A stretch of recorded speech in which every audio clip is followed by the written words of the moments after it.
नंदादयस्तु तं दृष्ट्वा परमानंद निर्वृता कृष्णं च तत्र छन्दोभिः स्तूयमानं सुविस्मिता। इतने बड़े भारी भारी देवताओं को भगवान की स्तुतियां करते हुए देखा तो ब्रजवासी मन में विचार करते हैं, नंद बाबा मन में विचार करते हैं, बारे कन्हैया गजब के ठाठे भैया, कितने बड़े बड़े देवता तेरी पूजा करें, पर हम तो ते मिल ना पा रहे। अब तो तू हम पर एक कृपा कर, हम यहाँ पे तो से मिल नहीं सकते। हे कन्हैया, अब हमको तू जल्दी से अपने वृंदावन बुलाए ले। और जैसे ही सभी ब्रजवासियों के मन में यह इच्छा हुई तो जिस कुंड से छलांग मार के वैकुंठ पहुंचे थे उसी कुंड से उछल उछल करके सारे ब्रजवासी बाहर आ गए। और जैसे ही बाहर आकर के देखा तो भगवान अपने कर कमल में बंसी लिए हुए, अपने अधरों पर बंसी धरे हुए मंद मंद बंसी बजा रहे हैं। बंसी विभूषित करान नवनीरदाभा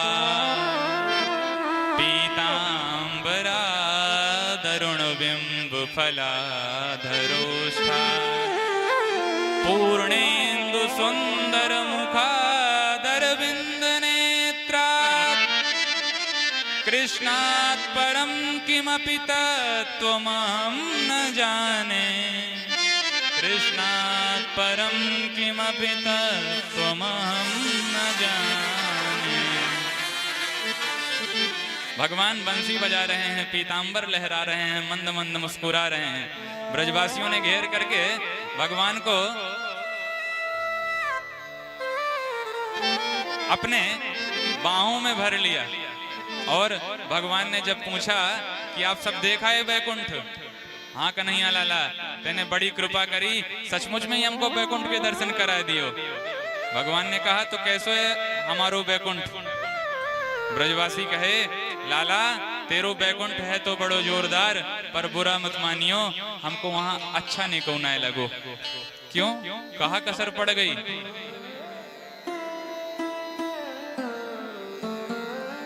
लाला जिस बैकुंठ में हम तो उससे मिल ना पाए, तो तेरे संग बात ना कर पाए, तेरे साथ खेल ना पाए, वह वैकुंठ को लेकर के हम क्या करेंगे? उससे तो अच्छा है लाख गुना अपना वृंदावन, जहां हम नित्य प्रति तेरे साथ कबड्डी खेल रहे हैं, तेरे साथ माखन चुरा रहे हैं, माखन खा रहे हैं, गैया चरा रहे हैं, कहां तक कहें खेल खेलते हुए तो को हरा करके अपना घोड़ा तक बनाए रहे हैं। ब्रजवासी कहते हैं, लाला खेल में हार गए हो है तो घोड़ा बन के भांडीर वन से ताल वन तक चलना पड़ेगा। खेलत में को काको गोसैया होंगी तेरे बाबा के पास 9 लाख गैया, लेकिन खेल में अगर हारो है लाला तो को हमारो घोड़ा बनना पड़ेगा। और भगवान घोड़ा बनते हैं वृंदावन में। ब्रजवासियों को अपने पीठ पर ले जा करके कभी निधिवन में घूमते हैं, कभी केसी घाट में घूमते हैं। ब्रजवासी कहते हैं, जहां हम तो को इतनी सुलभता से प्राप्त कर सकते हैं, ऐसे दिव्य वृंदावन को छोड़ करके क्या जरूरत है हमको बैकुंठ जाने की? हमें तेरो बैकुंठ न चाहिए भैया, तेरे बैकुंठ को दूर से ही प्रणाम है। भगवान का जितना सौलभ्य पूर्ण अवतार श्रीधाम वृंदावन में हुआ है, इतना अन्यत्र कहीं नहीं हुआ है। किसी भी अवतार में भगवान ने इतनी सुलभता से प्रकट रूप से किसी को आत्मसात नहीं किया जितना ब्रजवासियों को वृंदावन में किया। शेष महेश गणेश दिनेश सुरेशहु जाहि निरंतर ध्यावे। बैकुंठ में ब्रह्मा शंभु इंद्रादि देवता जिनका निरंतर ध्यान करते हैं, और वही परब्रह्म परमात्मा ही जब सगुण साकार बन के स्वरूपवान होकर करके वृंदावन में अवतार लेता है, तब ताही अहीर की छोहरिया छछिया भरना छछिया भर छाछ पे नाच नचावे। भगवान का इतना सरलीकरण और कहां दिखने को मिलता है। जितना सुलभ भगवान वृंदावन में हुए उतना सुलभ और कहीं नहीं हुए। ब्रजवासियों ने कहा, लाला तेरे वृंदावन को छोड़ करके हम उस वैकुंठ के दौर से ही हाथ जोड़ते हैं। ऐसे ठाकुर को छोड़ करके कौन उस वैकुंठ वाले भगवान का भजन करे जिससे मिलना भी दुरूह है। ब्रजवासी कहते हैं अपनो वृंदावन लाख गुना बढ़िया है। क्या विशेषता है वृंदावन के भगवान में। तब ब्रजवासी गाते हैं, ऐसो चटक मटक सो ठाकुर तीनों लोकन में नाय। ऐसो चटक मटक सो ठाकुर तीनों लोकन में नाय। ऐसो वैकुंठ में नाय।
तीन ठोर से टेढ़ो दिखे।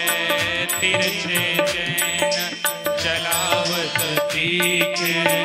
नटकी सी चलगत ये सीखे। नटकी सी चलगत सीखे। सब देवन को देवताऊ ये।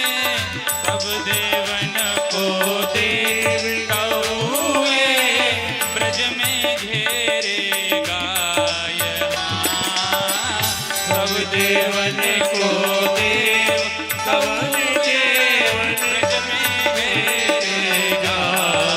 ऐसो चटक मटक सो ठाकुर तीनों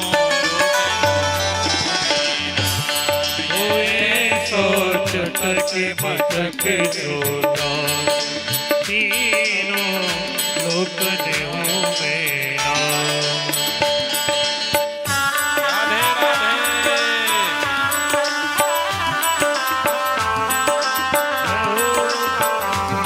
श्री वृंदावन बिहारी लाल की जय हो।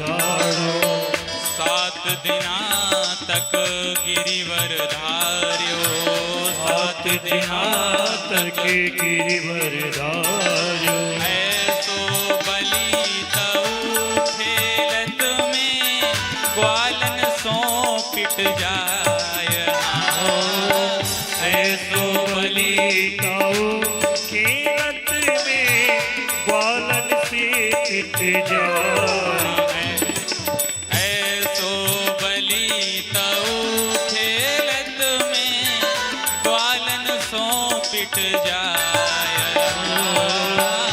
ऐसो बलि ताऊ खेलत में ग्वालन से पिट जाए ऐसो चटक मटक सो ठाकुर तीनों लोकन में ऐसो चटक मटक सो ठाकुर तीनों लोकन में लोकन में नाये सो वैकुंठ में लोकन मेरा ऐसो बैकुंठ मेरा ऐसो ऐसो हरि बोल ऐसो चटक मटक सो ठाकुर तीनों लोकन में ऐसो चटक मटक सो तीनों लोकन मेरा ऐसो चटक मटक सो ठाकुर तीनों लोकन में ऐसो चटक मटक सो तीनों लोकन मेरा लोकन में नाये सो वैकुंठ में लोकन मेरा ऐसो बैकुंठ मेरा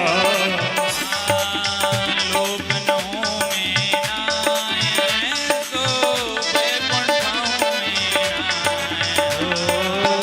लोकन मेरा ऐसो बैकुंठ मेरा ऐसो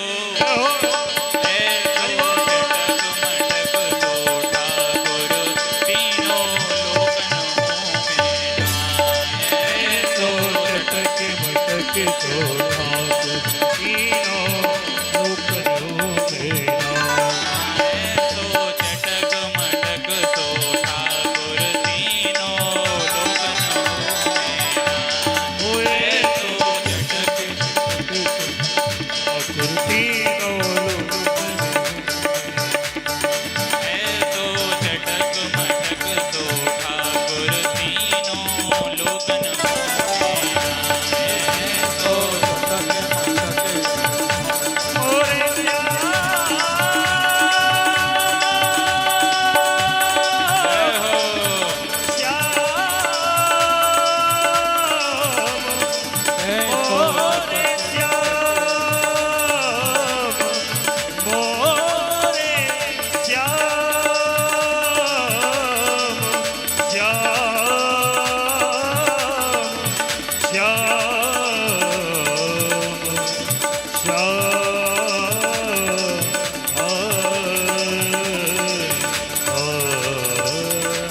बोल वृंदावन बिहारी लाल की जय हो नंद के लाला की जय हो श्री गोवर्धन नाथ की श्री वैकुंठनाथ भगवान की जय हो।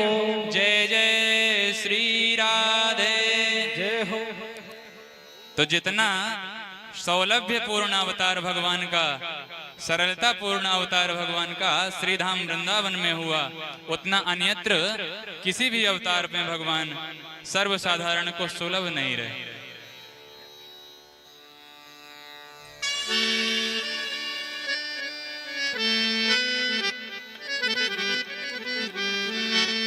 अब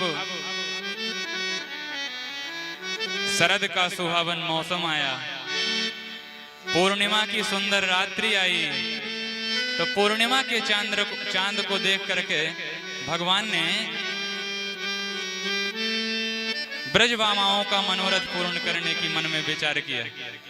ब्रज वनिताओं का मनोरथ पूर्ण करने का विचार बना करके भगवान पिता रात्रि शरदोत्फुल्ल मल्लिका वीक्षरन्तुं मनश्चक्रे योगमायामुपाश्रिता। ताः रात्रिः वीक्ष्य भगवान अपि मने रंतुम इच्छद्भिः। भगवान ने शरद पूर्णिमा को की उस सुहावन सुंदर रात्रि का अवलोकन किया तो ब्रजवामाओं के साथ विहार करने का विचार बनाया और मस्त होकर के माधव ने मुरली बजाई। भगवान की मुरली वृंदावन में 2 बार बजी और दोनों बार विशेषताएं अलग अलग हैं। आपने कल श्रवण किया था, भगवान ने जब पहले बंसी बजाई तो इत वेणुरवम राजन सर्वभूत मनोहरम, वह बंसी समस्त ब्रजवासियों का मन मोह लेने वाली बजी। लेकिन अब की बार जब भगवान ने बंसी का निनाद किया, बंसी का वादन किया, तो ठाकुर जी जिन गोपियों को रास का अधिकार प्रदान कर चुके हैं, ऐसी गोपियों के कान में ही बंसी की आवाज गई और कोई नहीं सुन पाया। क्या विशेषता है उस बंसी की? निशम्य गीतम तदनंग वर्धनम, निशम्य गीतम तदनंग वर्धनम, निशम्य गीतम तदनंग वर्धनम। ब्रज स्त्रियः कृष्ण गृहीत मानसा, ब्रज स्त्रियः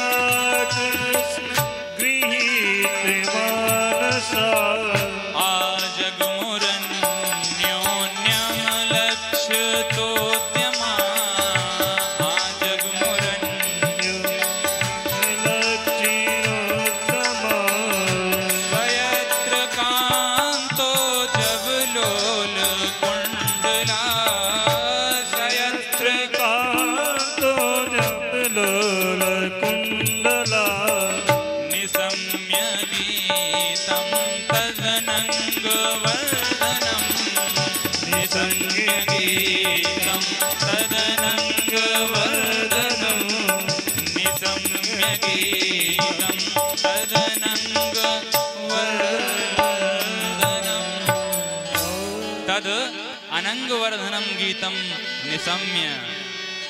भगवान ने जब अब की बार मस्त होकर के शरद पूर्णिमा की सुंदर रात्रि में मुरली का निनादन प्रारंभ किया तो जिन गोपियों का चीर हरण करके भगवान ने उनको रास का अधिकार प्रदान कर दिया था, ऐसी गोपियों के कान में ही उस बंसी की ध्वनि सुनाई गई और किसी के कान में नहीं पड़ी।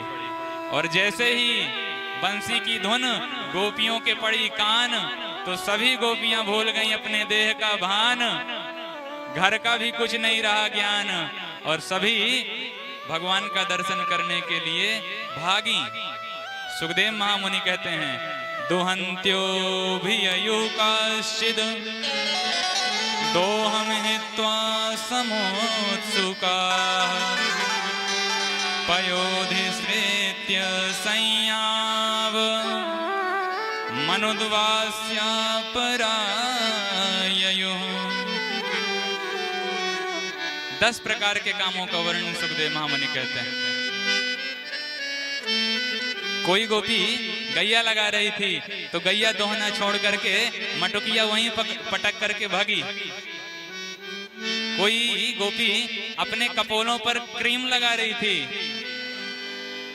दुहंत्यो भिययुः काश्चित् दोहम हित्वा समुत्सुकाः पयोधिश्रित्य संयाव मनुद्वास्यापराययुः परिवेशयन्त्य स्तद्युत्या पाययन्त्यः शिशून् पयः शुश्रूयन्तः पतीन् काश्चित् दशन्त्योपास्य भोजनम् लिम्पन्त्यः प्रमजन्त्योऽन्या अन्यन्त्यः काश्च लोचने।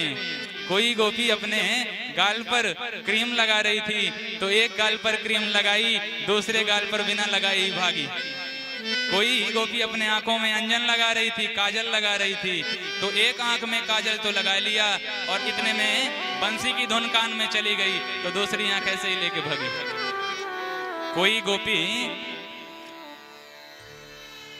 अपने पति को भोजन करा रही थी, परिवेशयन्त्यः, पति को भोजन परस रही थी, तो भोजन का परोसना छोड़ करके भागी। माताओं की जिन जिन कार्यों में विशेष आसक्ति होती है, उन्हीं कार्यों का वर्णन किया है सुखदेव महामुनि ने। माताओं की आसक्ति कहाँ होती है? या तो अपने देह में होती है, या तो रसोई में होती है, या तो पुत्र पौत्र आदि में होती है। और जिन कामों में गोपियों की सबसे ज्यादा रुचि होती है, उन्हीं कामों का त्याग करके आज गोपियां भागी। और कहावत भी है ना कि 10 काम छोड़ करके एक काम करना चाहिए। गोपियों ने इन समस्त 10 प्रकार के कामों को छोड़ दिया और तब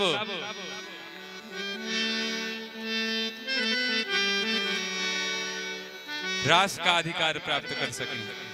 वस्तुतः भगवान का रास उसी को अधिकृत है, उसी का अधिकार है रास में प्रवेश पाना, जिसको अपने देह की भी सुधि न रह जाए।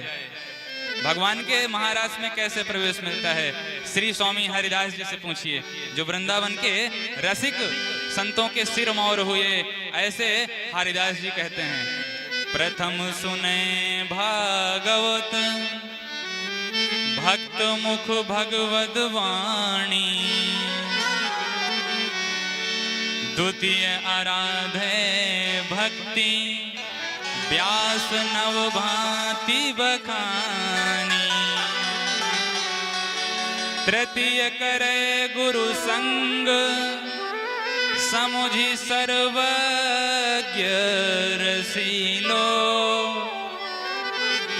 चौथे होय विरक्त बसे वन माही जसीलो, और पांचे भूले देह सुधि, पांचे भूले देह सुधि, तब छठे भावना रास की, और साते पावे रीति रस, यह वाणी श्री हरिदास की। बोलो भक्त वत्सल भगवान की जय हो। रास बिहारी सरकार की जय हो। गोपियां भागी भागी दौड़ी दौड़ी निधिवन में आई, जहां भगवान मस्त होकर के बंसी बजा रहे थे। भगवान ने जब गोपियों को देखा तो गोपियों से कहते हैं, स्वागतम वो महाभागः प्रियम किम करवाणि वह, ब्रजस्यानाम अयं कच्चित् ब्रूतागमन कारणम्, ब्रजस्यानाम अयं कच्चित् ब्रूतागमन कारणम्। हे महाभागाओ, आपका स्वागत है। इस शरद पूर्णिमा की रात्रि में, इस निधिवन में मैं ब्रजेंद्र नंदन घनश्याम आपका स्वागत करता हूँ। आओ आओ ब्रजवामाओ। गोपियां मन में खुश हो गईं। देखो तो प्यारे कितना प्यार से हमारा स्वागत कर रहे हैं। और जैसे ही भगवान ने दूसरा प्रश्न किया तो गोपियों का मुंह लटक गया। भगवान कहते हैं, ब्रूतात गमन कारणम, अपने आने का कारण बतलाओ। और जैसे ही भगवान ने यह प्रश्न किया तो गोपियों का मुख मुरझा गया। पहले तो खुद बंसी बजा करके बुलाते हो और फिर हमसे आने का कारण पूछते हो। इतने निष्ठुर क्यों हो आप? जैसे ही भगवान ने पूछा कि गोपियों अपने आने का कारण बोलो, तो गोपियां खड़ी खड़ी नीचे सिर कर लेती हैं, आंख बंद करके पैर के अंगूठे से धरती को कुरेदना शुरू करती। भगवान ने कहा, ओहो समझ गया, शरद पूर्णिमा के चंद्र का अवलोकन करने के लिए आप सब आई हैं मालूम चलता है। गोपियों ने कहा, नहीं प्यारे, शरद पूर्णिमा के चांद का दर्शन तो कई बार कर लिया। अच्छा तो लगता है पति से खटपट हो गई होगी घर में, सो पति को छोड़ करके आ गई हो, ये भी गलत बात। घर में कितनी भी लड़ाई झगड़ा हो जाए, लेकिन घर छोड़ करके कभी नहीं आना चाहिए कुलीन घर की स्त्रियों को। गोपियों ने कहा, यह भी नहीं हुआ। तो भगवान ने कहा कि लगता है तुम सब मुझसे मिलने के लिए चली आई हो, यह भी गलत बात। अगर किसी ने अंधेरे में तुमको मुझसे मिलते हुए देख लिया तो तुम्हारे ऊपर कलंक लगाएंगे।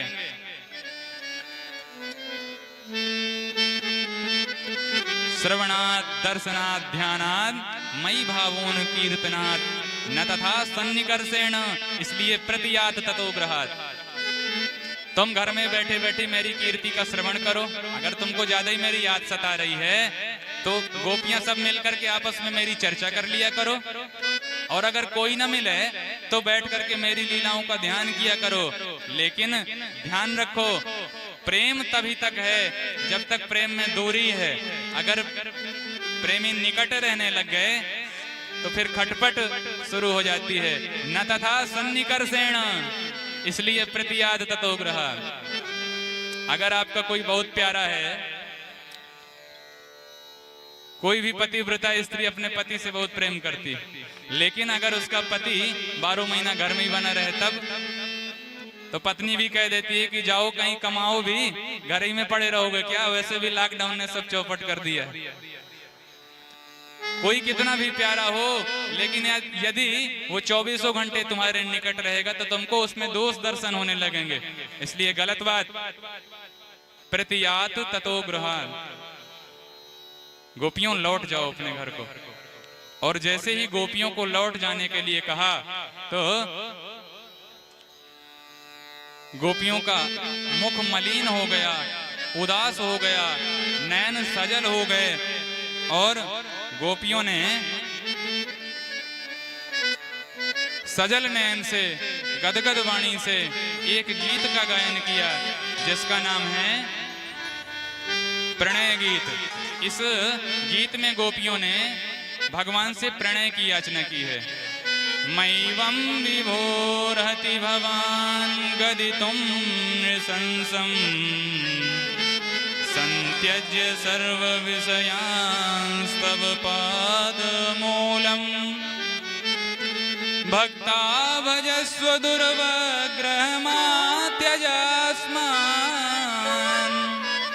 देवो यथादि पुरुषो भजते मुमुक्षुम्, देवो यथादि पुरुषो भजते मुमुक्षुन्।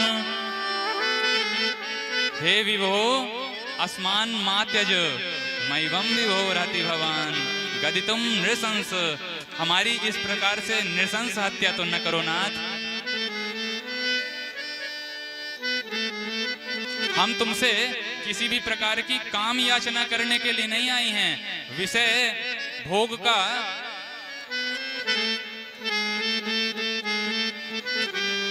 विषय भोग की अभिलाषा से हम तुम्हारे पास नहीं आई हैं। मैवं विभोरहति भवान गदितुम नृशंस्य संत्यज्य सर्व विषयांश, हम सारे विषयों को त्याग करके आई हैं। तो क्यों आई हो? बोले तब पाद योर्न, तब पाद मूलः, आपके श्री चरणों में अपना सर्वस्व समर्पण करने, अपना सर्वस्व निवेदन करने आई हैं। सारे विषयों को छोड़ करके आई हैं। तुम क्या समझते हो हम तुम्हारे शरीर के पीछे भागी भागी आई हैं? नहीं प्यारे, हम तो तुम्हारे श्री चरणों में प्रीति प्राप्त करने के लिए। भगवान ने कहा कि यदि तुमको मेरे चरणों की प्रीति प्राप्त करनी है तो अपने घर में बैठे बैठे मेरा भजन करो, मेरा ध्यान करो। यहाँ क्यों चली आई? तो गोपियों ने मन में विचार किया कि लगता है प्यारे बिना बोले हमारे मन की बात समझेंगे नहीं, तो आप प्रणय गीत गाते गाते गोपियों ने अपने मन की बात भी खुल करके स्पष्ट कह दी। चित्तम सुखेन भवतापहृतं ग्रहेषु यन्निर्विशत्युत करावपि गृह्य कृत्ये पादौ पदं न चलतस्तव पादमूला तो यामः कथं व्रजमथो करवाम किं वा सिञ्चाङ्गनस्त्वदरामृतपूर्केन हासावलोककलगीतजरच्छयाग्निम् नो चेद्वयं विरहजाग्न्युपयुक्तदेहा ध्यानेन याम पदयो पदवीं सखेते ध्यानेन याम पदयो पदवीं